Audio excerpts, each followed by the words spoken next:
বিসমিল্লাহির রহমানির রহিম। ঈদ মোবারক। প্রিয় দেশবাসী, আসসালামু আলাইকুম। ত্যাগ, তাকওয়া আর সংযমের শিক্ষা দিয়ে বিদায় নিয়েছে পবিত্র মাহে রমাদান। মাসব্যাপী সিয়াম সাধনার পর মুসলিম উম্মার বিশ্বজনীন ঐক্য, সংহতি, সহমর্মিতা এবং অনাবিল আনন্দের বার্তা নিয়ে এলো পবিত্র ঈদ উল ফিতর। প্রতিটি ঘরে, প্রতিটি পরিবারে ঈদ আনন্দ পৌঁছে যাক সকলের তরে। আসুন আমরা রমাদানের আদর্শে উদ্বুদ্ধ হয়ে একে অপরের সঙ্গে পবিত্র ঈদ আনন্দ ভাগাভাগি করে নেই।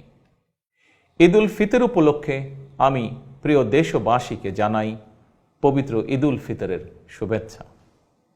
বাংলাদেশ সহ বিশ্ব মুসলিম উম্মার প্রতি জানাই আন্তরিক অভিনন্দন ও মোবারকবাদ।